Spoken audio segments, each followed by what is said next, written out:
नमस्कार दोस्तों, crime stories channel पर मैं राजेश आपका स्वागत करता हूं। दोस्तों, आज मैं आपको अपराध की जिस वारदात के बारे में बताने जा रहा हूं, वो वारदात है देश की राजधानी दिल्ली से। तो चलिए दोस्तों, इस वारदात के बारे में हम लोग विस्तार से जानते हैं। 19 फरवरी 2022 की रात के करीब 10 बज रहे थे। दक्षिण पूर्वी दिल्ली के अंबेडकर नगर थाने में हर दिन की तरह सभी पुलिसकर्मी अपने अपने काम में व्यस्त थे। कुछ पुलिसकर्मी डेली रूटीन की तरह इलाके में गश्त पर निकले थे, कुछ थाने में अपनी पहले की पेंडिंग रिपोर्ट को पूरा कर रहे थे, कुछ रात का डिनर करके आराम कर रहे थे।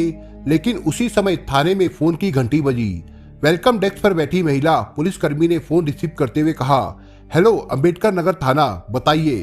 फोन पर दूसरी तरफ से एक लड़की ने हाँफते हुए स्वर में कहा, मैडम जल्दी मेरे घर पर आ जाइए, मेरी मदद कीजिए। 2 बदमाश मेरे घर में घुस आए, उन्होंने मेरी माँ को मार दिया है, मैडम जल्दी मदद कीजिए। उस लड़की की आवाज में डर और घबराहट को साफ महसूस किया जा सकता था। ये सब बताते हुए वो लगातार रोए जा रही थी। ये सुनकर महिला पुलिसकर्मी ने तुरंत हरकत करते हुए लड़की से जरूरी डिटेल्स मांगी। वो बोली, मुझे अपना नाम और घर का पता बताओ, हम जल्दी से टीम को आपके घर पर भेजते हैं। हौसला रखो, हम जल्दी ही आपके घर पर पहुंचेंगे। दूसरी तरफ से लड़की ने फवक कर रोते हुए महिला पुलिसकर्मी को जवाब दिया, मेरा नाम देवयानी है, घर का पता BH82 मदनगीर है, आप जल्दी से घर पर आ जाइए, मुझे बहुत डर लग रहा है। फोन पर देवयानी का हौसला बंधाकर महिला पुलिसकर्मी ने कॉल डिस्कनेक्ट की और तुरंत मामले की जानकारी थाना प्रभारी मुकेश कुमार को दे दी। थाना प्रभारी मुकेश कुमार ने तुरंत ही थाने में मौजूद एक टीम, जिसमें इंस्पेक्टर बहादुर सिंह गुलिया, SI अवधेश दीक्षित और अन्य पुलिसकर्मियों को तुरंत मदनगीर में देवयानी के घर भेज दिया। पुलिस टीम जब देवयानी के घर के पास पहुंची तो देखा कि मकान के बाहर कुछ लोग इकट्ठे हो गए थे। वे शायद आस पड़ोस के लोग ही रहे होंगे। भीड़ को छांटते हुए पुलिस टीम देवयानी के घर में पहुंची। अंदर जाते ही सबसे पहले पुलिस ने देखा कि कमरे में मौजूद डबल बेड पर एक महिला का शव पड़ा है। उसका गला कटा हुआ था, जिससे चादर खून से सनी हुई थी। लेकिन ध्यान देने वाली बात यह थी कि खून की एक बूंद भी जमीन पर नहीं थी। यहाँ तक कि जिस बेड पर महिला पड़ी थी, उसकी चादर पर भी सिलवटों के बहुत ही कम निशान थे। कमरे में मौजूद हर सामान अपनी जगह पर था। पुलिस ने देखा कि एक तरफ बेड पर महिला का शव था तो दूसरी ओर देवयानी बेड के सहारे जमीन पर बैठकर लगातार रो रही थी। उसी समय थाना प्रभारी भी वहां पहुंच गए।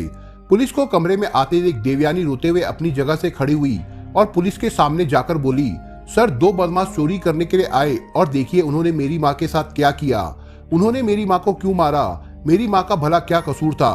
थाना प्रभारी मुकेश कुमार ने देवयानी की बात सुनकर उसे हौसला रखने को कहा। वो बोले, चिंता मत करो, जिस किसी ने भी ये काम किया है उस तक हम जल्द ही पहुंच जाएंगे और उसे सजा दिलाएंगे, हौसला मत हारो।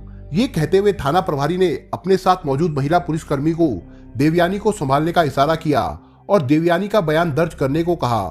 उसके कमरे से बाहर जाते ही थाना प्रभारी और अन्य पुलिसकर्मियों ने मौका वारदात पर सबूत और सुराग ढूंढने शुरू कर दिए। देवयानी ने दर्ज कराए अपने बयान में बताया कि जब बदमाश चोरी के उद्देश्य से कमरे में घुसे थे तब उनके हाथों में पिस्तौल थी। उसने ये भी बताया कि जब वे चोरी कर रहे थे उस समय उसकी मां सुधा रानी ने उन्हें रोकने की कोशिश की। जब वो नहीं मानी तो उन्होंने मां को मार दिया और घर से जेवरात और जमा कैश लेकर फरार हो गए। कमरे को देखकर एक बात तो साफ हो गई थी कि कमरे में किसी तरह के कोई संघर्ष के सुराग नहीं मिले। बेड से अलमारी की दूरी करीब 10 कदमों की थी। अलमारी के पट खुले हुए थे, जिसमें जाहिर है जेवरात और पैसे होंगे। ऐसे में पुलिस को सबसे पहला शक इसी बात पर था कि जब अलमारी और बेड के बीच 10 कदमों की दूरी थी तो सुधा रानी का शव बेड पर क्यों था। अगर सुधा रानी ने चोरी का विरोध किया और उनसे संघर्ष किया था तो कमरे में हाथापाई के बिल्कुल भी निशान क्यों नहीं मिले। और इन सब में सबसे बड़ा शक इस बात पर कि जब चोर चोरी के उद्देश्य से आए और उन्होंने अलमारी से जेवरात और कैश चुरा लिया, उसके बाद जब उन्होंने सुधा रानी को अपना शिकार बनाया तो सुधा रानी के पहने हुए जेवर क्यों नहीं निकाले। बेड पर खून में लथपथ सुधा रानी का शव तो पड़ा था, लेकिन उनके शरीर पर मौजूद जेवर पुलिस के शक को और भी गहरा रहे थे। ऐसे में पुलिस टीम ने देवयानी से फिर से पूछताछ की। पुलिस ने अपने शक को ध्यान में रखते हुए देवयानी से सवालों को घुमा फिराकर पूछा तो देवयानी का बयान बदल गया। देवयानी द्वारा पहले दिए गए बयान से जब पुलिस ने दूसरे बयान का मेल मिलाप करने की कोशिश की तो और भी कई सवाल पुलिस के सामने उठ खड़े हुए और देवयानी पुलिस के शक के काले बादलों के बीच घिरी नजर आई। ऐसे में अगले दिन 20 फरवरी को जब पुलिस ने देवयानी से सख्ती से पूछताछ की तो वो पुलिस पूछताछ के आगे टिक नहीं पाई। उसने ये कबूल कर लिया कि उसकी मां सुधा रानी की हत्या के पीछे उसी का हाथ है। ये जानकर पुलिस टीम ने अपना सिर पकड़ लिया। आखिर कोई इंसान अपनी ही मां की हत्या को भला क्यों अंजाम देगा।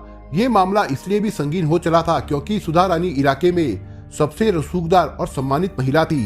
सुधा रानी दिल्ली में इसी साल नगर निगम चुनाव में अपने इलाके मदनगीर से निगम पार्षद के लिए भारतीय जनता पार्टी से प्रत्याशी की दावेदार थी।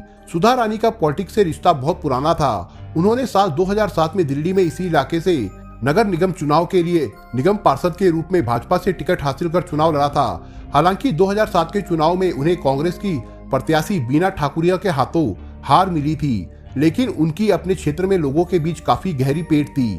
सुधा रानी का परिवार भाजपा का हमेशा से समर्थक रहा है। सुधा के पति रामजी लाल भी भाजपा के कट्टर समर्थक और कार्यकर्ता थे। साल 2003 में रामजी लाल को राजनीतिक विरोध के चलते उन्हें उन्हीं के घर के सामने गोलियां मारकर उनकी हत्या कर दी गई थी। उस समय सुधा रानी के बच्चे बेटी देवयानी और बेटा विक्रांत उम्र में बहुत छोटे थे। सुधा रानी ने अकेले अपने दोनों बच्चों को खुद के बूते पर पाल पोसकर बड़ा किया और उनकी शादी करवाई। बेटा विक्रांत शादी के बाद अपने परिवार के साथ मुंबई में रह रहा था। घर में सुधा और देवयानी के साथ सुधा का भाई संजय भी रहता था, जो कभी कभार कुछ दिनों के लिए सुधा के घर रुकने के लिए आ जाया करता था। देवयानी ने पूछताछ के दौरान मां की हत्या की जो वजह बताई, उसे जानकर हर किसी की आंखें खुली की खुली रह गई। दरअसल देवयानी की शादी 5 साल पहले ग्रेटर नोएडा के रहने वाले चेतन से हुई थी। चेतन नोएडा में एक लॉ फर्म में काम करता था और बहुत ही सम्मानित व्यक्ति है। चेतन और देवयानी दोनों का 4 साल का एक बेटा भी है, लेकिन करीब 4 साल पहले देवयानी अपने पति चेतन को छोड़कर शादी से पहले के अपने प्रेमी दक्षिणापुरी निवासी शिब्बू के साथ लिव इन रिलेशनशिप में रहने लगी थी, वो भी बिना तलाक दिए।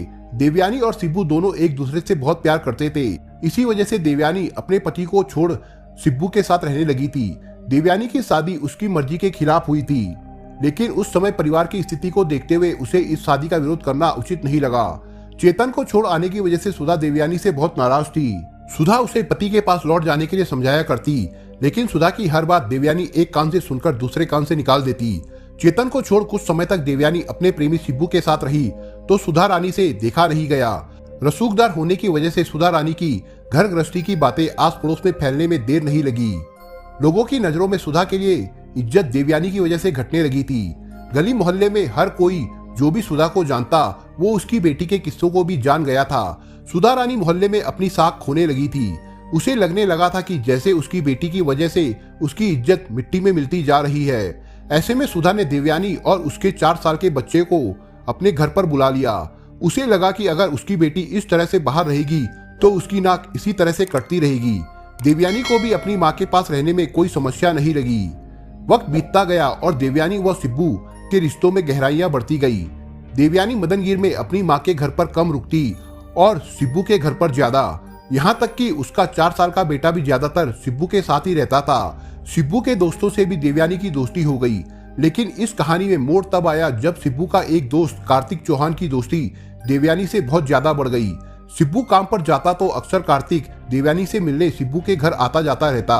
कार्तिक अपने मन में देवयानी के लिए भावनाएं पैदा कर चुका था। सिर्फ कार्तिक ही नहीं, देवयानी का भी कार्तिक के प्रति झुकाव बढ़ने लगा था। इस बात से शिब्बू बेखबर था, लेकिन ये बात किसी तरह से सुधा को पता लग गई थी। सुधा रानी को जब पता चला कि देवयानी के रिश्ते अब शिब्बू के दोस्त कार्तिक से बनने लगे हैं, तो उसके मन को गहरा झटका लगा। उसने सोचा कि एक तो पहले से ही देवयानी ने अपने पति को छोड़कर अपने प्रेमी के साथ रहकर उसकी इज्जत खाक में मिला रखी है, तो वही अब कार्तिक से रिश्ते की बात जानने के बाद लोगों के मन में उसके प्रति जो इज्जत बची है वो भी खत्म हो जाएगी। सुधा को देवयानी के नए रिश्ते के बारे में पता लगने के बाद उसने ये तय किया कि वो अपनी बेटी को जल्द से जल्द चेतन के पास लौट जाने के लिए दबाव बनाएगी।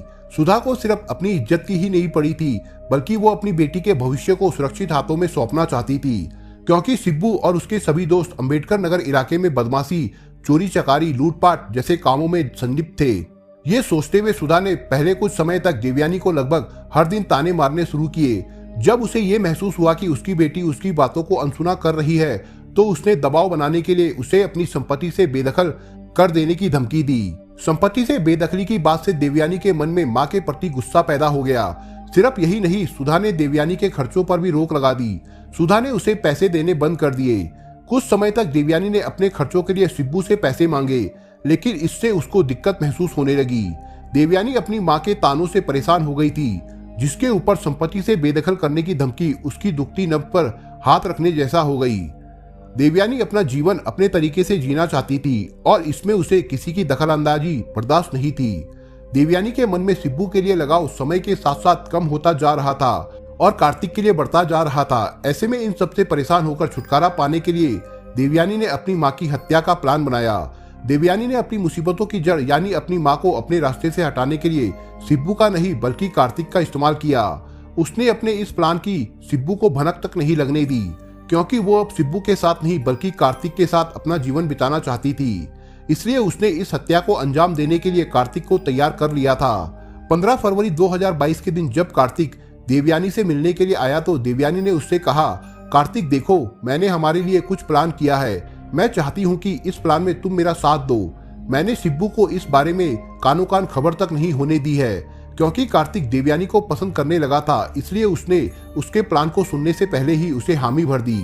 हालांकि देवयानी का प्लान सुनने के बाद उसे थोड़ा आश्चर्य जरूर हुआ, लेकिन वो अपने वादे का पक्का था और देवयानी ने उसे भरोसा दिया था कि उसकी मां की हत्या के बाद वो शिब्बू के साथ नहीं बल्कि उसके साथ अपना जीवन बिताएगी। देवयानी के प्लान के मुताबिक कार्तिक ने 19 फरवरी 2022 की शाम को देवयानी को चाय में मिलाने वाली नींद की गोलियां दी। रात को खाना खाने के बाद करीब 9 बजे देवयानी ने अपनी मां सुधा से चाय बनाने के लिए पूछा। सुधा हर रात खाना खाने के बाद चाय पीती थी, तो देवयानी ने अपनी मां और मामा संजय के लिए चाय बनाई, जिसमें उसने नींद की गोलियां मिला दी। चाय पीने के बाद सुधा और संजय को नींद आ गई। सुधा अपने कमरे में सो गई तो उसके मामा संजय पहली मंजिल पर सोने के लिए चले गए। उनके सोते ही देवयानी ने फोन कर कार्तिक को हत्या के लिए बुला लिया। कार्तिक सुधा की हत्या के लिए अपने साथ केमिस्ट की दुकान से सर्जिकल ब्लेड लेकर आया था। कार्तिक के कमरे में घुसते ही देवयानी ने अंदर से दरवाजा बंद कर लिया और कार्तिक ने बेड पर गहरी नींद में सोई सुधा रानी को मार दिया। गहरी नींद में सोने की वजह से सुधा की आंखें खुलने से पहले ही अत्यधिक खून बह जाने की वजह से उसके दिल की धड़कनें बंद हो गई।